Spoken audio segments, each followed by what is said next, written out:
Do you hate leaving raw or unfinished seams inside of your zippered pouches? Well, then let's go ahead and make a fully lined Boxy zippered pouch step by step. All right, let's go over supplies. I have my exterior fabric and lining fabric. You'll need either a fat quarter of each or about 1/3 of a yard. That will work. I have a 14-inch number 3 craft zipper here. You can have one that's longer. The thread, I'm using polyester. You could use cotton as well. And for the needle, a size 80-12 universal sewing machine needle. Then we'll need 2 different interfacings. One for the lining, which is cotton woven fusible interfacing. I've linked to these products below. And then for the exterior, I'm going to use my favorite light fusible batting. You could use quilter's batting. You can use fusible fleece, whatever you have on hand. It can be a fusible product or not fusible, and I'll talk about what you need to do if it's not a fusible product. Mine is. Then you'll need something to cut and measure your fabric with, something to mark your fabric with, and something to hold the layers, so pins or sewing clips. And then to prep my fabric, I always like to starch and use an iron, and then of course a handy wooden tailor's clapper to help press all my seams flat. And then of course you'll need a sewing machine that has straight stitch capability and comes with a zipper foot. Now let's prep our fabric. I like to starch and then press so everything is nice and crisp and I don't have any wrinkles. And then we'll go in and cut out 2 rectangles from each fabric. 8 inches by 11 inches. I'll cut 2 from my exterior fabric and repeat the steps so you get matching rectangles from your lining fabric. Once I have my fabric cut, I'm going to take the exterior fabric and cut a corresponding piece of my batting. Remember, I'm using a fusible product, so I'm positioning it with the fusible side facing up. If you're not using a fusible product, you can just take a piece of just cotton or polyester batting, place your fabric on top like this, carefully cut around it, and then what I would recommend is that you do a little bit of stitching through the 2 layers in order to adhere them. In my case, I'm going to prep both panels and I'll just bring my ironing board and iron over and I'm just going to fuse this into place. If you're using a non-fusible product, just do the same thing, put your fabric on top of it like this, and then you'll want to do some stitching through it to keep the layers together. However, don't go overboard and do a ton of stitching because the more quilting that you do on it, and that is the stitching that you'll be doing through both layers, the more of that you do, the smaller your panel will shrink down to. So if you know you want to do a lot of quilting, make sure to cut these panels larger than what they need to be, quilt it, and then go in and trim them down to the size I told you. All right, so if the exterior fabrics go with the batting, the lining fabrics go with the cotton woven fusible interfacing. Same thing. I'm putting it on my table with the scratchy side facing up. That's the adhesive. And then place my fabric right on top, pretty side facing up as well. And actually, I'm going to do it this way so I can get both chunks out of here.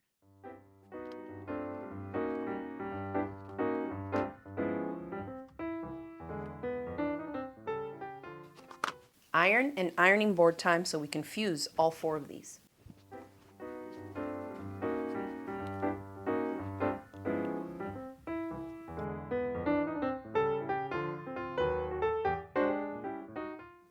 Okay, so our fabrics have been prepped with the interfacing. I have my zipper handy. At the sewing machine, I have my 80-12 universal needle in. I have the thread on top, and I wound a matching bobbin to go with the top thread. Now I'll remove the presser foot here and install my zipper foot. Here's a quick little pro tip. Whenever you install the zipper foot on your machine, make absolutely sure that the needle positioning is in the default position. If you have been working on some top stitching or you have moved the needle to the left or to the right for any reason, and then you swap on the zipper foot, double check that it's in the default position because you can very easily start sewing and have the needle actually hit the center part of the zipper foot here because it doesn't have the center hole that the regular universal feet have for clearance. First up is a basting stitch. Take one exterior panel, pretty side facing up, then take your zipper and flip it so that it is pretty side of the zipper facing down onto the top edge. Then you want to leave a little bit of extra zipper tape on either side. That's why I said to use a longer zipper. This is a 14-inch craft zipper. You could also use a 16-inch or even longer. Just make sure you have overhang on both sides. I'm placing a couple of clips along this top edge and we're going to stitch with a really narrow 1/8 of an inch seam allowance here with a long basting stitch.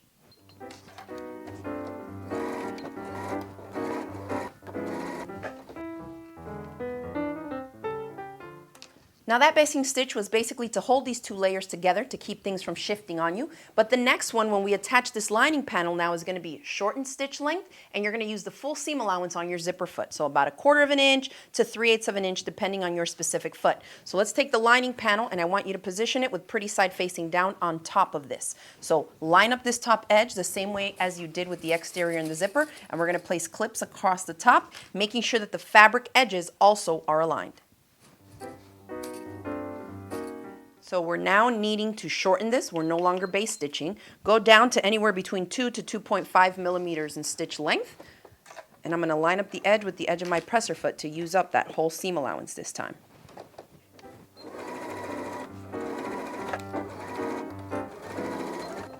Now we press both fabrics away from that zipper tape. So I'll do the lining first.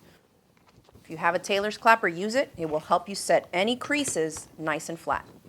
Then I pick up at the zipper, and I'm going to pull on the exterior fabric and do the same thing here.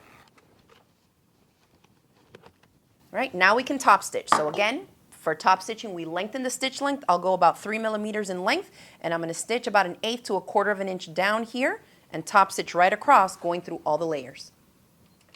I'm lengthening the stitch length. All right, I love the way that that looks. On the lining side, it blends in a little bit, and on the exterior, it really pops. All right, I think that looks really good, and now you probably guessed it, we got to repeat these exact same steps to the opposite side of the zipper tape edge. So let's start like we did before with the exterior fabric panel. I'll take this panel, flip it pretty side face down on top, and with the top edge aligned with the top edge of the zipper tape. And put our clips, and we're going to sew the first line of stitching, remember, was a scant basting stitch. So 1/8 of an inch seam allowance and a longer stitch, about 3 millimeters in length.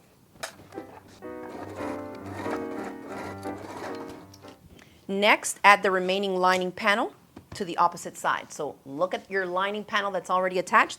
Take the other one and position it pretty side touching the other lining panel, and align the top edge with the zipper tape. Make sure the sides match up too, and put your clips. Now remember to shorten your stitch length first, between 2 to 2.5, somewhere in there is fine. And we're going to sew the whole seam allowance of your zipper foot. And back stitch at the beginning and end is also a little helpful there. Now let's trim our threads and press the same way we did before.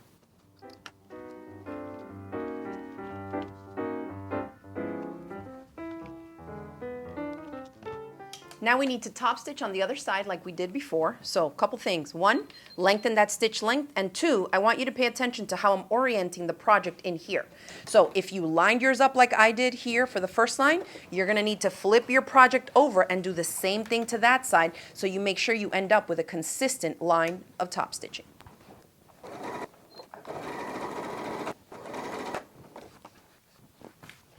So now give everything a good press.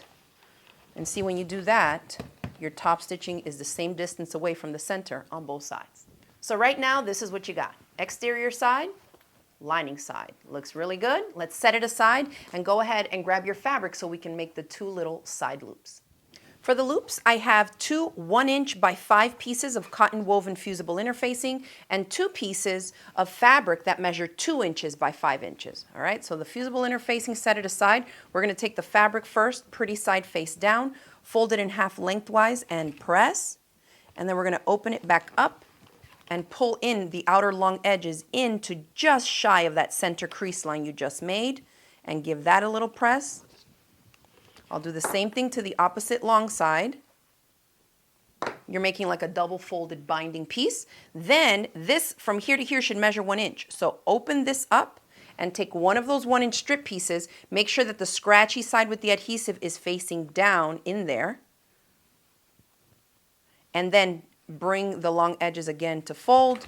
Give the whole thing a press like this to help fuse it, and refold it down that center crease line. This is just going to help add a little bit of body without having too stiff of a texture to the little strip, okay? We'll repeat these steps to create the second loop for our pouch.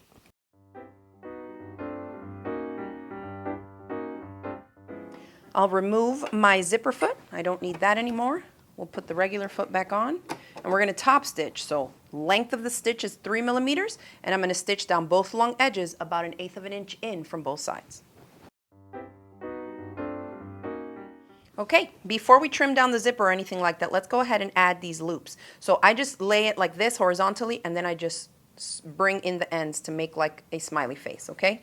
And when you have it like that, I'm going to position it side by side, not one on top of the other. This adds a ton of bulk, okay? So I'm going to put them side by side, so where they meet in the center is right at the center of where the zipper teeth are. Now I like to extend the ends of the loop by a little bit, about 1/8 of an inch to 1/4 of an inch or so beyond the fabric. That will just help ensure that I'm catching everything and that I don't have a weak connection there at that seam. So just like that, let's flip this over. On the side that has the zipper pull, I want you to slide the zipper pull in, about 1/4 of a way is fine, and do the same thing with this loop. Turn it and then position it here. Again, so that the sides meet in the center where the zipper teeth are, and extend the loop just a little bit past the sides of your fabric. Now with a long straight stitch, we are going to base stitch this into place using just 1/8 of an inch seam allowance to attach the loops to both sides of the panel. On the side where the zipper tape is open, just hold it closed with your left hand. Don't let it splay open like this, just kind of hold it until you position it and put the presser foot down, and then we're going to stitch across. Other side.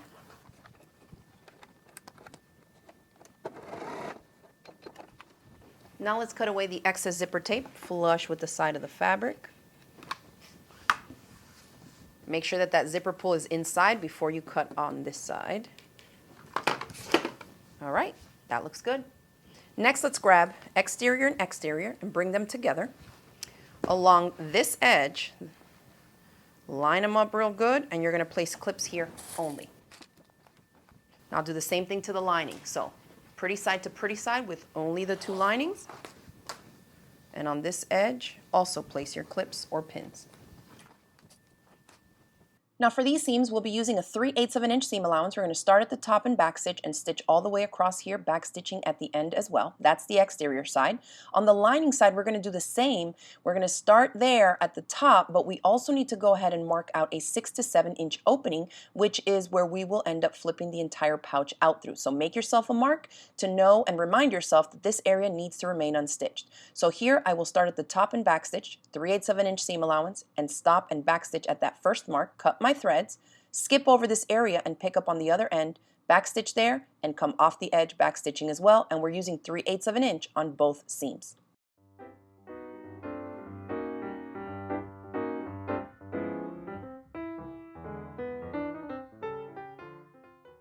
Now let's go in and press these seams open as best we can. If you're using a synthetic type of batting or fusible batting like I am, make sure to lower your iron settings so that you don't scorch or melt the synthetic product that you're hitting.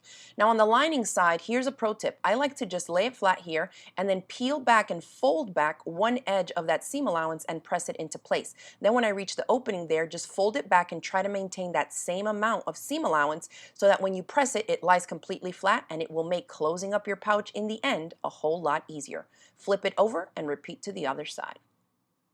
Now stand with the pouch like this, so the seam you just sewed is going vertically in front of you, and we want to align that seam with the center of the zipper, which is where the zipper teeth are. So line everything up, place a couple of clips, and then flip the whole thing over so that you can also place clips on the same point but on the opposite end, like this.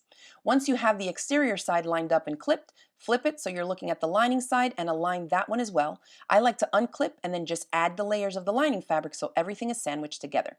Give it a quick press, and we're ready to move on.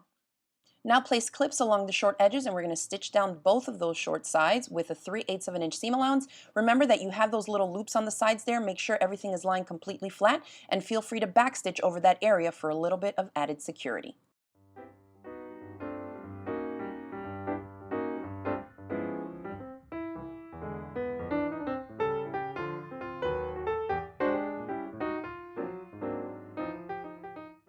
All right, so that looks good. Now let's take some scissors. We're going to just trim away a little bit off the corners. Make sure that you don't cut your actual stitching.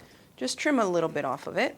All right, now we're going to reach into the opening and flip this thing right side out. Now notice, if your zipper's not open all the way, you can just reach inside. Mine is open, like I said, about 1/4 of a way. I just go into where it is open and grab the zipper pull, and it's not super tight that you can't access it. So just open it all the way up, enough to where you have the opening and then you have the zipper open enough to reach through it. So you gotta go all the way through the hole in the lining, through the zipper, and then pull out when you see the exterior fabric.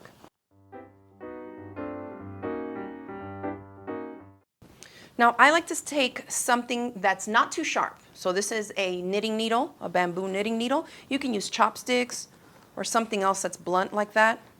And just poke out all the corners. Careful not to poke right through your fabric. And then I'm gonna tug on the lining on the inside, get everything nice and flat, and we're gonna give it a really good press, especially around these right angle corners. Make sure to set them with your clapper if you have one. Now, if you wanted just to keep a flat pouch like this, all you need to do is seal up the hole in the lining and you could just be done with it right here. But I'm going to show you how we are going to now box these 4 corners in order to take this flat pouch and turn it into a boxy one. We need to reach into the corners and pop the corners back out. You might be wondering why we bothered to press it. Everything needs to be as flat as possible, so you're going to be doing this poking out of the corners several times. So we did it once already. We're going to do it again. So flip it right side out, so that wrong side out, excuse me, so that the lining is out. And again, we'll take our knitting needle here or chopstick and help push all the fabric into that corner. These steps are key. Do not skip them. You will end up with ugly looking boxed corners, and you don't want that. Again, we're going to press it and hit it with the clapper on all 4 corners to set both layers of fabric and interfacings, all the bulk we have in there, flat. Okay, now the boxing part, and this is what I have come up with after, I think, 4 prototypes, what I think is going to be the easiest way to get you to box these corners without needing a serger, zigzag stitch, or leaving any raw edges inside of your pouch. Because everything is already lined, you know that at this point you don't have any raw edges. To box them, all we're going to do is bring our hands in here to each corner. You're going to do this one at a time. I'm bringing my tallest finger, which for me is the middle finger here, and I'm aligning it in the center, creating this triangular point right here, which has the seam running vertically down that middle finger, okay? So I'm inserting my hand here. I want that seam running vertically down my finger, and I'm going to then take it out and pinch it so that I keep the point and a nice vertical seam running right here. Then take a clip and come a couple inches down from the point. Feel inside. You want to make sure that there's no bubbles, no puckers, no pleats. It should all feel nice and flat if you went through and took the steps that I showed you to press everything smooth. So it should feel like this. The only bulkiness should be where the seam is, but on the sides here where we're going to stitch across to box these, you shouldn't feel anything. Okay? I'm going to do that to the other side. So insert my middle finger in here. I have the seam running right down my finger so I can see that it's nice and straight. Take it out, pinch it, make sure that that seam is running vertically straight down. You see how that's right there down the middle? And place my clips on either side. So let's repeat this to the remaining 2 corners.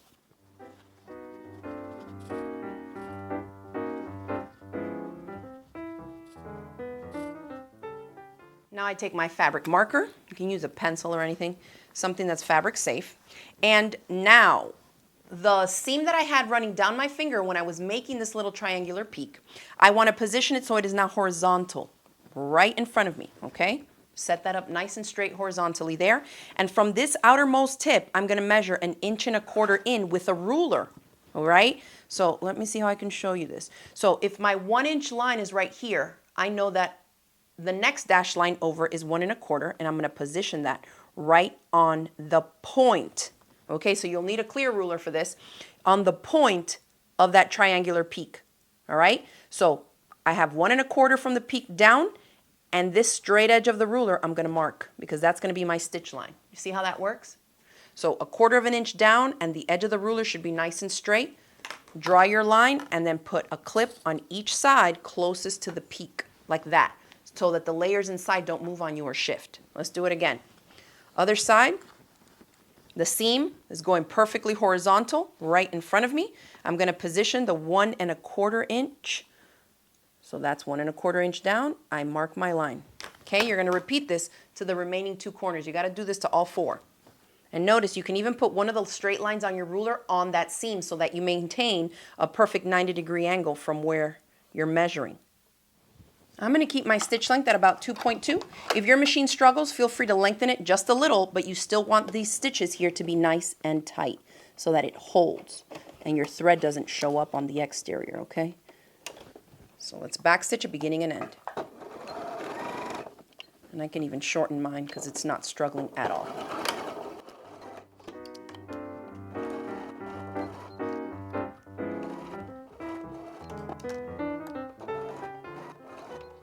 See how nice and straight vertically up and down they are?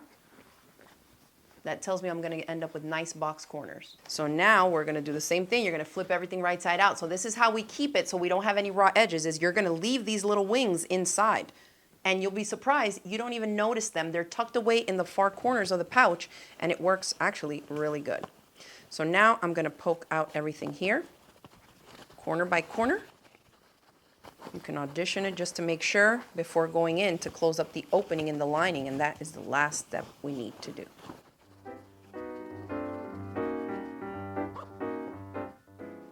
Looks pretty good. So let's open it up. You can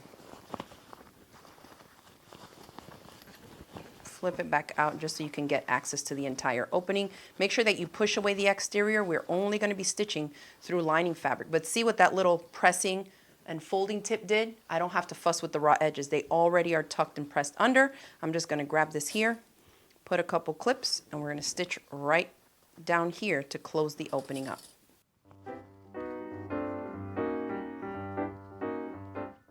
All right, y'all, so there you have it. I hope you enjoyed learning some new tips and tricks in this video tutorial. If you did, give it a thumbs up below, and if you're new here, welcome to my channel. Consider subscribing so you don't miss out on future videos. And if you like my teaching style and you want to take some courses from me, head on over to TheCraftyGemini.com. I'll put the link below for you, where I have dozens and dozens of step-by-step on-demand video courses that you can sign up for all types of bag projects, wallets, organizers, garments, and even quilts. I hope to see you in a future class or club.